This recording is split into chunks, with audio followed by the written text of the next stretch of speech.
esteja convosco. Ele está no meio de nós. Proclamação do Evangelho de Jesus Cristo segundo Mateus. Glória a vós, Senhor. Naquele tempo, Jesus disse aos sacerdotes e anciãos do povo: que vos parece? Um homem tinha 2 filhos. Dirigindo-se ao primeiro, ele disse: filho, vai trabalhar hoje na vinha. O filho respondeu: não quero. Mas depois mudou de opinião e foi. O pai dirigiu-se ao outro filho e disse a mesma coisa. Ele respondeu: sim, Senhor, eu vou. Mas não foi. Qual dos 2 fez a vontade do pai? Os sumos sacerdotes e os anciãos do povo responderam: o primeiro. Então Jesus lhes disse: em verdade vos digo que os cobradores de impostos e as prostitutas vos precedem no reino de Deus. Porque João veio até vós num caminho de justiça, e vós não acreditastes nele. Ao contrário, os cobradores de impostos e as prostitutas creram nele. Vós, porém, mesmo vendo isso, não vos arrependestes para crer nele. Palavra da salvação. Glória a vós, Senhor.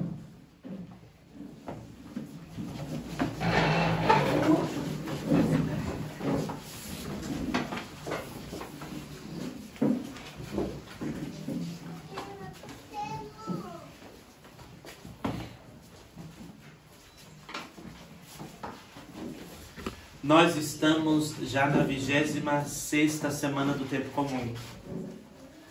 E o tempo comum, ele tem uma tarefa na vida litúrgica da igreja. O tempo comum, ele apresenta a maneira, o modo de fazer e pensar de Jesus. Ele mostra o jeito que Jesus faz as coisas. E ao mesmo tempo, ele nos convida a olhar o seu exemplo e trilharmos a mesma direção. Sabendo disso, vamos olhar para a liturgia de hoje, para as leituras de hoje e perceber o que Jesus deseja fazer conosco hoje. Primeiro é reconhecer a cena em que Jesus está. Geralmente, ele fala com um pecador, pecadora caída, um cego, né? O homem da mão seca em determinado lugar. Mas a cena do evangelho de hoje, nós encontramos Jesus falando com sacerdotes e com os anciãos. O sacerdote judeu, ele tinha uma atividade parecida, mas não é a mesma que o sacerdote católico. Então o sacerdote judeu, ele trabalhava no templo, nos serviços com sacrifício. As pessoas traziam as partes de rolinha, os bois e tudo mais. O sacerdote, ele era aquele que cortava e oferecia a Deus os animais, né? Algo que não se faz mais, aliás, era assim que era feito, o sacerdote judeu fazia. Então ele tinha esse trabalho de oferecer a Deus um sacrifício pelo pecado das pessoas. Então não era qualquer pessoa. Ele precisava ter uma vida coerente com o que ele cria. Ele precisava ser uma pessoa assim purificada nos seus atos, né? Por conta de alto grau de função que ele tinha. E o ancião, como até hoje a gente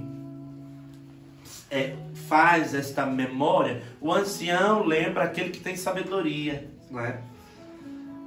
No caso, que tem cabeça branca, né? Aqui eu acho que é só o Ivo que está tendo, não é? Mas o ancião, cabeça branca, né? Ele lembra o homem que tem a sabedoria para ensinar. Então ele estava sempre nas sinagogas, lembrando os mais novos e formando os mais novos. Então, portanto, não era um homem que não conhecia Deus. Mas um homem experimentou a Deus, conhecia Deus, então ele ensinava. Veja, Jesus está falando com duas pessoas de ponta, pessoas de dentro, tão dentro que serviam com muita, que o lugar onde eles serviam não era para qualquer um. Eram pessoas de muito conhecimento sobre Deus. E eu fiquei encacado com a frase de Jesus. Porque Jesus olha para os dois e diz assim: o que vos parece? Por dois tipos de povo. O que vos parece? É lógico que Jesus não dá um nó, né? Sem pensar no que ele quer fazer. E Jesus chama os dois a uma reflexão. E apresenta a história do filho que diz que não vai, vai. E do filho que diz que não vai, mas acaba indo. E no final ele pergunta: qual dos filhos, aliás, qual dos dois não, né? Qual dos filhos faz a vontade? Qual dos dois filhos faz a vontade do pai? Jesus chama os dois para uma reflexão. O que vos parece? É lógico que Jesus não está falando de filho de fora. É lógico que Jesus está falando com eles. Pode ser que, por conta do caminho muito próximo de Deus, porque eles eram pessoas de proximidade e de serviço no templo e na comunidade, eles se acostumaram com Deus. E o filho, quando se acostuma com a autoridade do pai, ele age bem assim, né? Já vou ou não vou. E briga, não é? O filho é assim. Quando ele acostuma, ele não tem mais medo do que o pai pode fazer, então ele enfrenta, não é? E Jesus traz essa postura, né? Um que diz que vai, outro que diz que não vai. E quando nós nos acostumamos, com Deus, nós fazemos isso. Eu não sei se eu quero fazer a vontade de Deus agora. O outro que diz: eu não vou fazer de jeito nenhum, mas daqui a pouco está fazendo. Mas aquela briga interior, né, própria de quem está distante. Porque quem é o filho rende. Quando o filho está bem próximo, ele se rende.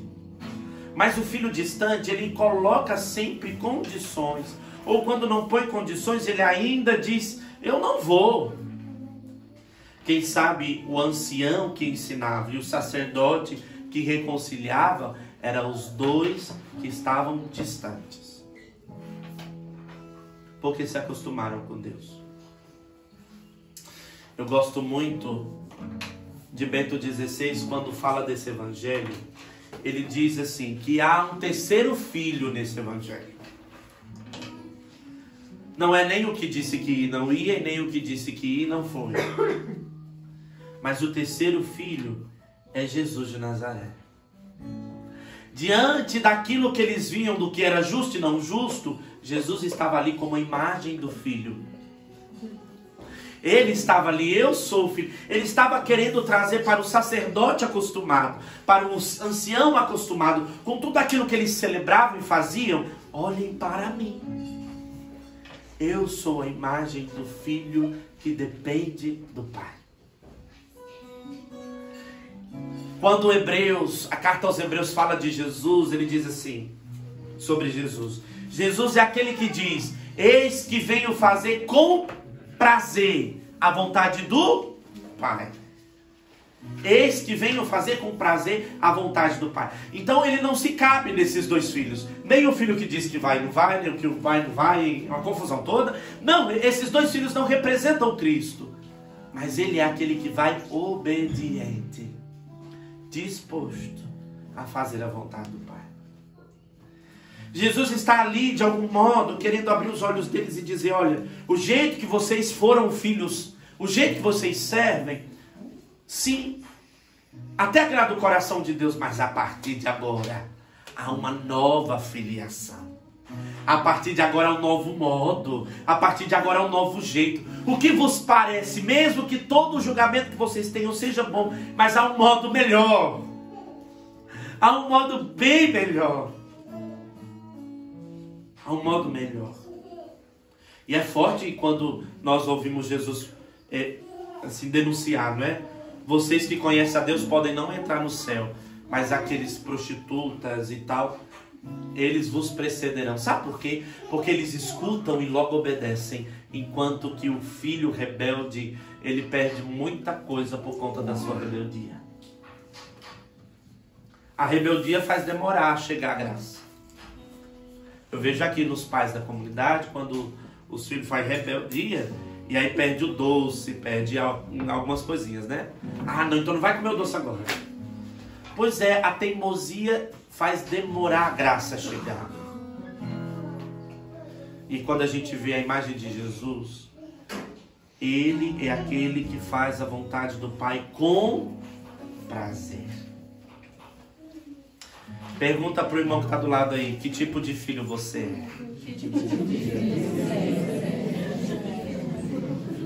Isso, não, olha para ele, conversa cadinho, é importante. Isso. É o filho turrão, rebelde, é o que diz que vai e o que não vai, ou é obediente como Jesus? Olha lá, hein?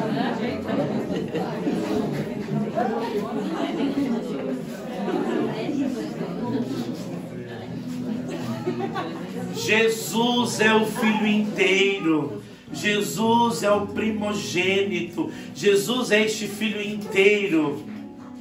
Ele é este filho inteiro que ele, por amar tanto e depender do Pai, ele não resiste à vontade dele.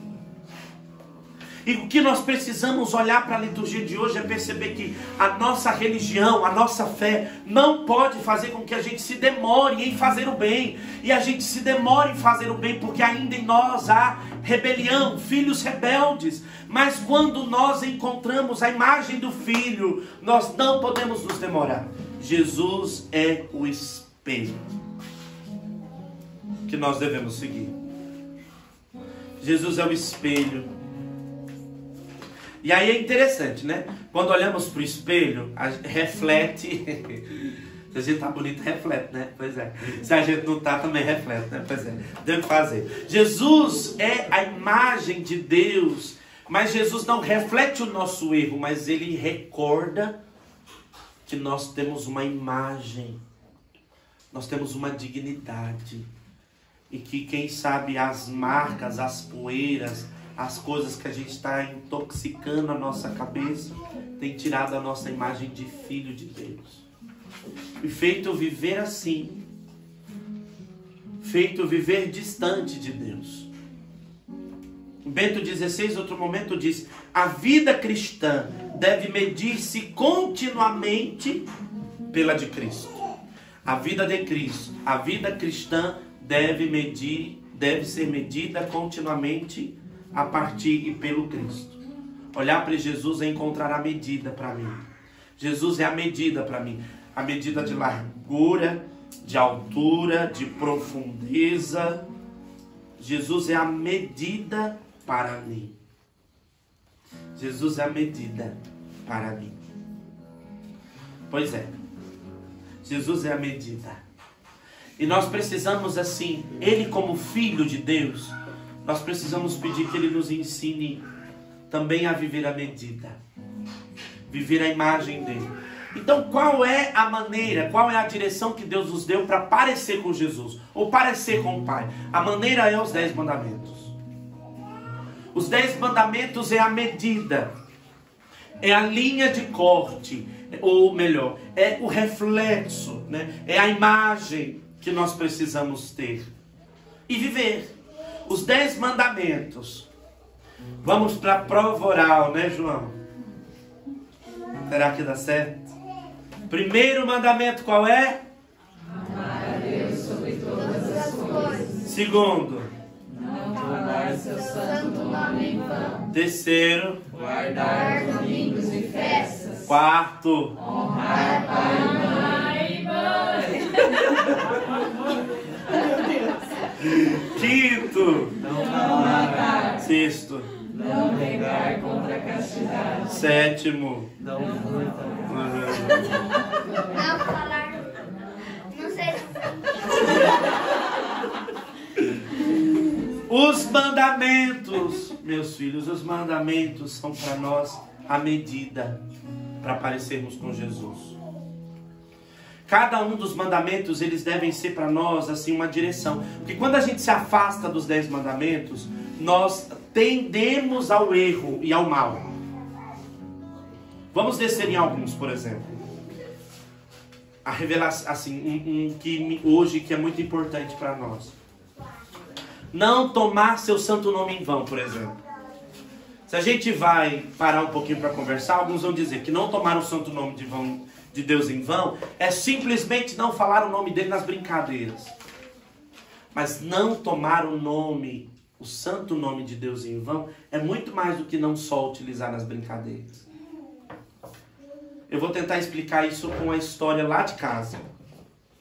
Quando eu era pequeno, eu ouvi o meu avô, tive a graça de viver com ele um tempo, e o avô dizia assim: pobre pode perder tudo, mas precisa ter um nome limpo. Porque se ele tem um nome limpo, ele pode não ter nada, mas ele vai ser respeitado onde ele estiver. Trazendo esse exemplo, vamos levar o que é honrar, não tomar o nome de Deus em vão.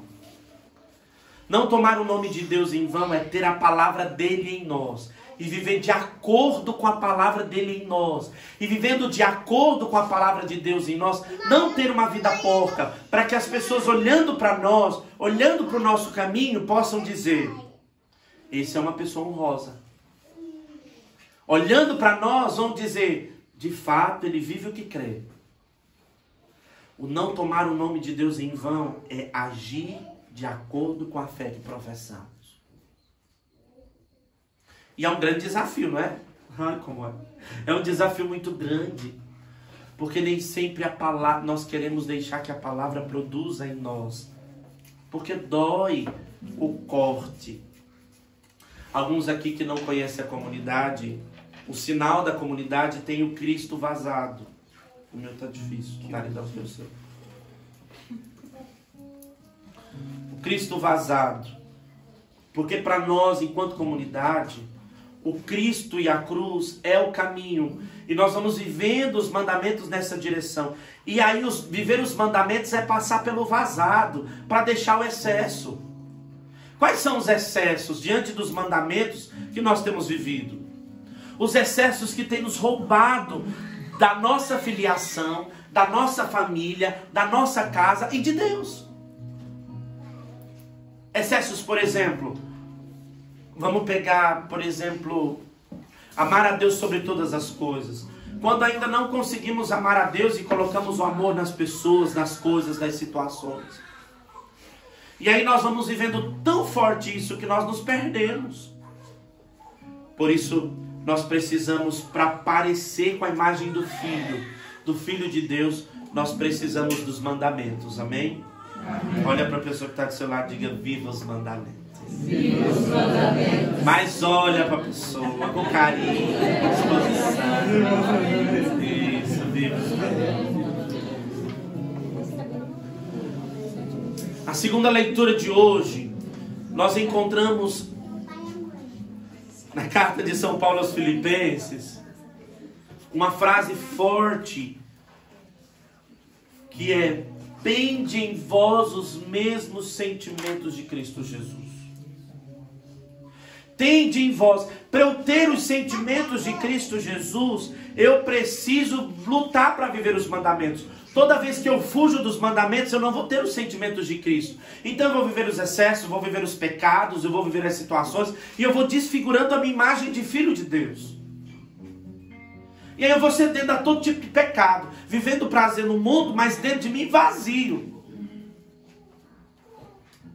Ter os sentimentos de Cristo Jesus exige de mim a vivência dos mandamentos. Por quê? Porque à medida que eu vou vivendo os mandamentos, eu vou produzindo em meu coração e em minha vida, eu vou despertando em minha vida os mesmos sentimentos de Cristo Jesus. Bom, vivendo esta graça, vivendo a graça dos mandamentos, nós vamos assumindo a imagem de Cristo. Só que aí, aproximando dos mandamentos, a gente vai vendo aquilo que não parece com Ele. Aquilo que nós não vivemos que não parece com o Senhor. As deformações. E essas deformações, elas saem sempre da mesma escola. A escola dos pecados capitais. A avareza, a gula, a inveja, a ira, a luxúria, a preguiça, a soberba. Quando nós afastamos da imagem de Cristo, nós caímos necessariamente e desembocamos nos pecados capitais. Quanto mais distante de Deus eu estou, mais um desses pecados vai enraizar dentro de mim. Mas se eu tenho, e você tem, nós somos chamados como filhos a ter a imagem de Jesus, a imagem de Deus, a imagem do Filho primogênito. Então, como fazer isso? Como conseguir essa imagem? Onde compra esse negócio? É um remédio? Não necessariamente. É um remédio. Então, como é que eu faço para ter em mim os mesmos sentimentos de Cristo Jesus e para viver os mandamentos? Para parecer com Jesus, qual é o caminho? O caminho se chama humilhação. Humilhação. A carta de Filipenses diz assim, ó.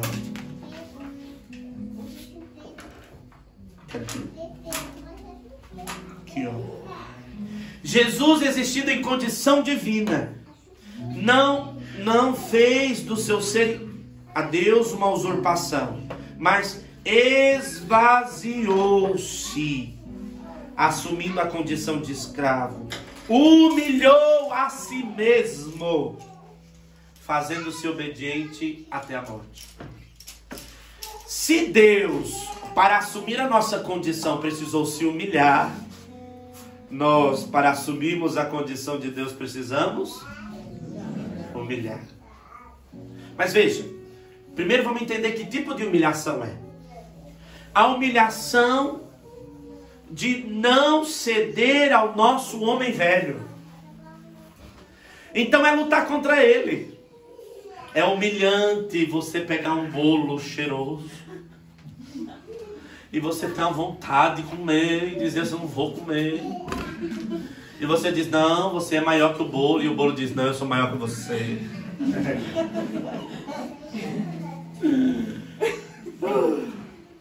É difícil.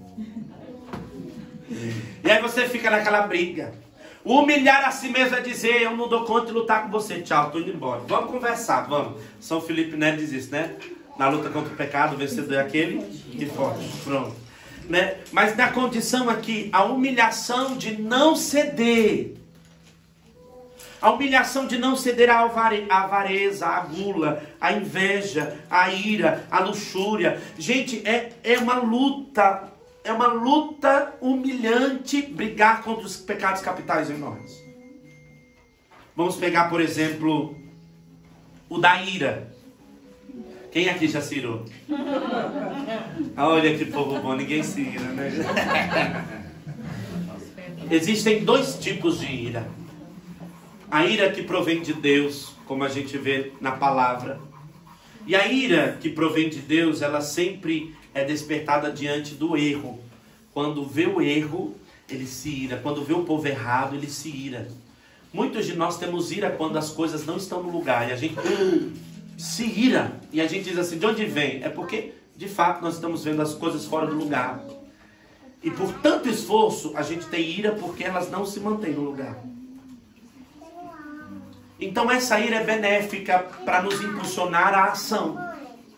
Agora, quando a ira, ela nos leva a tantas outras coisas, a passar como um trator por cima dos outros, então nós vamos nos afastando de Cristo e aquela ira nos toma, e quando percebe a gente já passou por cima de tudo, já quebrou tudo, enfim. Não somos a imagem do Cristo. vencer a ira, que eu sei do que é, e porque é, e de quem é. E de passar por cima e dizer, eu sou maior que a ira que há em mim. Esta é a postura do Cristo. Ah, vocês acham que Cristo não passou raiva? Passou raiva?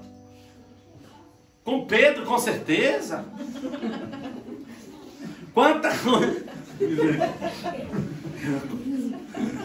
Quanta coisa Jesus passou, né? Mas ele tinha um segredo. Ele amava a Deus sobre todas as coisas. E aonde é que a gente vê isso? Quando ele ia um dia inteiro de trabalho duro, ele ia, levantava mais cedo, subiu ao monte para orar. Ele amava a Deus. E porque ele amava, ele saía dali e atendia todo mundo. Ele não saía bufando com todo mundo que acordou atrasado.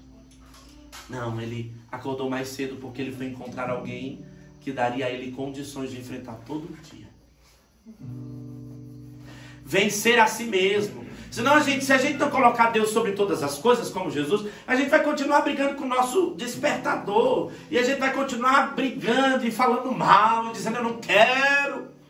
Mas isso vai mudar alguma coisa? Não vai. Mas se levantar um pouquinho antes e exercer o primeiro mandamento que diz amar a Deus sobre todas as coisas. Ah, meu irmão. Nós vamos vencendo a nossa ira em nós mesmos. Entendi? Humilhar a si mesmo. Diga comigo, eu humilhar a mim mesmo. Eu humilhar a mim mesmo. Humilhar a mim mesmo. Humilhar a mim mesmo. Amém. Humilhar a nós mesmos. É quebrar as condições que a gente acha que não vence, não dá conta. Mas enfrentá-las pela força de Deus, porque somos filhos amados de Deus. Qual tem sido a nossa conduta? Qual tem sido a sua conduta? Você tem vivido como filho amado de Deus? Ou você ainda tem vivido como porco? Como porco. Quando a gente não vive os mandamentos, a gente vive como porco. E por mais que o mundo venere a porquidão, nós chegamos à porcaria por conta da distância do chamado que temos de viver como Jesus é. O que vos parece? O que vos parece? Que tipo de filho você quer ser? O papai está disposto a cuidar de ti, de dar força para que você viva os mandamentos e também viva a condição contra os pecados. Se você quer ser o filho à imagem de Jesus, então eu te convido agora a pedir esta graça. Você conhece, você sabe quais são as coisas que dentro de ti não são boas. Você sabe quais são a conduta ainda que te rouba do Senhor. Quais são as coisas que ainda te faz ser rebelde, dizendo eu não vou, eu vou. Ainda assumindo essa postura de ter que provar para mim que eu tenho que ir, ou que não, eu não vou mesmo, porque é do meu jeito. Que tipo de filho você ainda é? Jesus está nos chamando hoje a ser filhos obedientes, filhos dispostos à vontade do Senhor. Tende em vós os mesmos sentimentos de Cristo Jesus. Eu te convido a denunciar agora os sentimentos que tem em você, que não são iguais aos do Senhor. Não venha dizer que você não sabe, porque você sabe sim. Diariamente a tua consciência acusa quais são as posturas que tens que não é parecido com o Senhor. Como filhos, a imagem do filho primogênito. Peça agora, dá, Senhor, para mim. Humilha-te reconhecendo quais são as condições de gula, de ira, de vaidade, de avareza, de rancor. Quais são as condições de filho que te faz, diante do chamado que Deus tem para você, resistir e dizer eu não quero, eu não dou conta. Quais são as condições que existem dentro de você que ainda te faz assim? Denuncia agora, humilha-te denunciando. Dá nome às coisas agora. Apresenta ao Senhor, para que Ele te ajude agora.